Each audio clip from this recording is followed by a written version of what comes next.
benua di dunia. Bumi memiliki 6 benua utama yaitu Amerika, Asia, Eropa, Afrika, Australia, dan Antartika. Beberapa orang menganggap bumi memiliki 7 benua dengan memisahkan Amerika Utara dan Amerika Selatan. Benua dipisahkan oleh Samudra Pasifik, Atlantik, Hindia, Arktik, dan Samudra Selatan. Hanya benua Australia dan Antartika yang benar-benar terpisah dari benua lainnya. Benua Asia dan Afrika dihubungkan oleh Tanah Genting Suez. Sementara Amerika Utara dan Amerika Selatan dihubungkan oleh Tanah Genting Panama. Asia dan Eropa secara geografis merupakan satu benua yang disebut Eurasia, namun dipisahkan karena alasan budaya dan sejarah. Benua Asia adalah benua terbesar di dunia dengan luas lebih dari 44,5 juta kilometer persegi, mencakup 30% dari seluruh daratan di dunia. Jika digabungkan dengan lautan, luasnya mencapai 8,7% dari luas dunia. Asia Barat menyatu dengan Eropa, dibatasi oleh pegunungan Ural dan Kaukasus, Sungai Ural dan Emba, serta Laut Hitam dan Kaspia. Asia Utara mencakup sebagian besar Siberia. Sementara Asia Tengah bagian barat adalah dataran rendah dengan gurun pasir. Dataran tinggi yang luas berada di Tibet dan Cina, dikelilingi oleh pegunungan Himalaya, Karakoram, Kunlun, Tian Shan, dan Hindu Kush. India dan Arab memiliki dataran tinggi yang berdampingan dengan dataran rendah yang dibentuk oleh Sungai Gangga, Tigris, dan Efrat. Asia adalah benua terbesar dan paling padat penduduk di dunia. Dengan lebih dari setengah populasi dunia tinggal di sini, mencerminkan keberagaman budaya yang tinggi. Benua Amerika terdiri dari 2 benua besar, Amerika Utara dan Amerika Selatan. Amerika Utara memiliki pemandangan alam yang luar biasa seperti pegunungan Rocky. Sedangkan Amerika Selatan terkenal dengan hutan hujan Amazon yang kaya akan kehidupan. Benua ini menawarkan keanekaragaman ekosistem yang menakjubkan. Benua Afrika adalah benua terbesar kedua di dunia dengan luas lebih dari 30 juta kilometer persegi, berbentuk seperti sepatu bot. Wilayah utara lebih lebar dibanding bagian tengah dan selatan. Afrika terletak di sebelah selatan Eropa dan Asia, dipisahkan oleh Semenanjung Sinai dan Laut Merah, dengan terusan Suez di Semenanjung Sinai.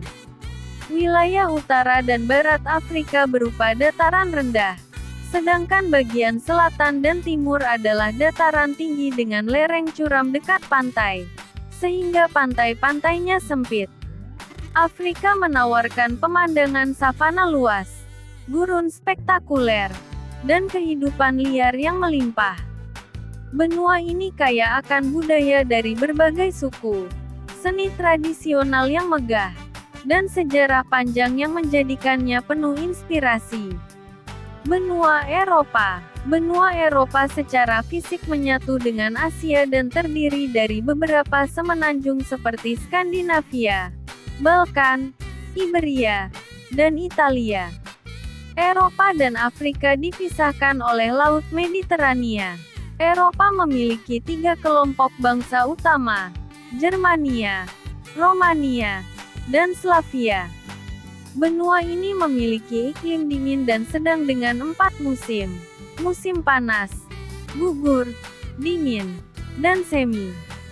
Benua Australia mudah dikenali pada peta karena letaknya yang menyendiri di belahan bumi selatan. Reliefnya relatif rata dibandingkan dengan benua lain. Australia memiliki iklim tropis, subtropis, dan sedang, dengan 4 musim: musim panas, gugur, dingin, dan semi. Penduduknya terdiri dari suku aborigin, penduduk asli, dan bangsa Eropa. Benua Antartika. Benua Antartika terletak di kutub selatan dan merupakan tempat terdingin di bumi, dengan hampir seluruh wilayahnya tertutup salju. Iklimnya adalah iklim kutub yang sangat dingin. Antartika adalah satu-satunya benua yang tidak memiliki penduduk tetap. B. Perbedaan geografis negara-negara di dunia. Bumi memiliki berbagai karakteristik geografis seperti kutub yang diselimuti es, gurun, pegunungan, lautan, dan hutan hujan. Karakteristik ini memengaruhi kehidupan sosial budaya dan membentuk kehidupan masyarakat. Meskipun sistem fisik dan karakteristik lingkungan tidak sepenuhnya menentukan pola aktivitas manusia, mereka mempengaruhi dan membatasi pilihan yang dibuat oleh orang-orang. Berikut pengaruh karakteristik geografis. Perbedaan siang dan malam. Posisi geografis bumi mempengaruhi kehidupan sosial dan budaya. Indonesia terletak di garis khatulistiwa, memiliki siang selama 12 jam.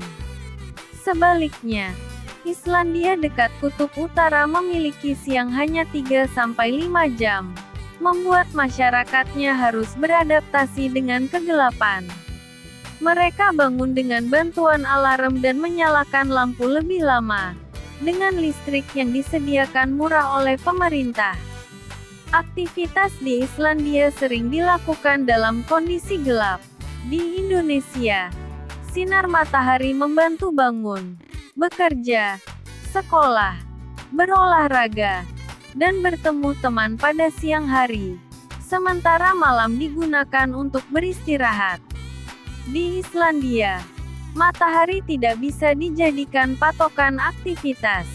Perbedaan iklim. Bumi memiliki 4 iklim berdasarkan kondisi geografis: tropis, subtropis, sedang, dan dingin.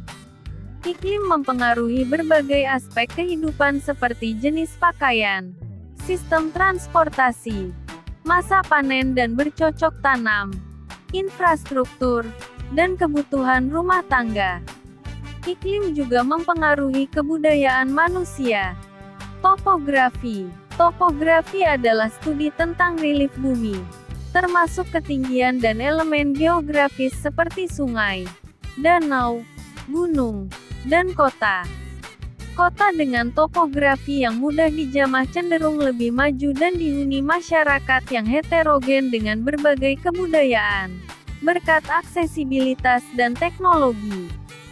Sebaliknya, daerah dengan topografi yang sulit dijamah, seperti pegunungan tinggi atau pedalaman hutan, sering terisolasi dan kurang maju.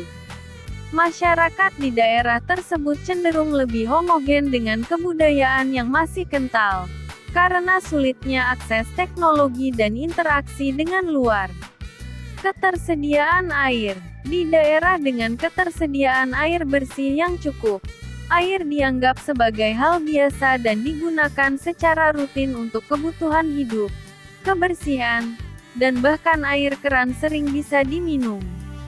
Sebaliknya, di daerah kekurangan air bersih, air dianggap sangat berharga dan penggunaannya sangat dibatasi.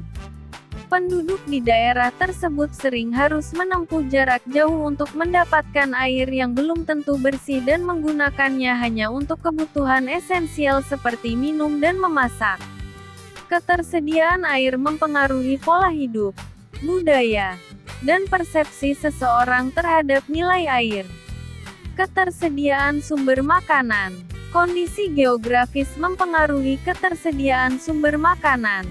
Masyarakat yang tinggal di pegunungan biasanya memiliki akses ke berbagai tumbuhan dan hewan darat, sedangkan masyarakat di pantai cenderung mengkonsumsi lebih banyak ikan dan hasil laut. C. Pemanfaatan kondisi geografis demi optimalisasi potensi. Berbagai aspek geografis dan ekonomi negara. Dengan memperhatikan kondisi geografis dan ekonomi, Masing-masing negara memanfaatkan keunggulan dan menghadapi tantangan sesuai dengan sumber daya dan lokasinya. 1. Selandia Baru dan pertanian. Selandia Baru sukses sebagai negara petani dan peternak berkat kesadaran masyarakat terhadap potensi alamnya dan kemudahan perizinan usaha. Negara ini memiliki lahan berbukit dan landai yang mendukung pertanian dan peternakan. Dengan luas 268.680 km persegi dan populasi 4.430.400 jiwa, Selandia Baru mengandalkan ekspor hasil pertanian, peternakan, dan perikanan, yang menyumbang hampir 50% dari komoditas ekspornya. Negara ini memiliki hampir 13.000 peternakan sapi dan menerapkan model peternakan padang rumput, mirip dengan Nusa Tenggara Barat di Indonesia. 2. Terusan Suez. Terusan Suez adalah jalur buatan sepanjang 193 km di Mesir yang menghubungkan Laut Mediterania dan Laut Merah. Sebelum terusan ini, kapal harus memutari benua Afrika, yang mengakibatkan waktu tempuh dan biaya operasional yang tinggi. Terusan Suez memungkinkan perjalanan yang lebih cepat dan efisien, meningkatkan perdagangan global dengan mengurangi biaya dan waktu. 3. Terusan Panama. Terusan Panama, sepanjang 82 km, menghubungkan Samudra Atlantik dengan Samudra Pasifik melintasi Tanah Genting Panama. Pintu air di setiap ujungnya mengangkat kapal ke Danau Gatun, mengurangi waktu perjalanan dan menghindari rute berbahaya di sekitar ujung selatan Amerika Selatan. Terusan ini adalah salah satu proyek rekayasa terbesar, membantu sekitar 800.000 kapal menyeberang sejak dibuka. 4. Jepang dan gempa bumi. Jepang terletak di pertemuan 4 lempeng tektonik, sangat rentan terhadap gempa bumi dan tsunami. Negara ini mengalami sekitar 1.500 gempa per tahun.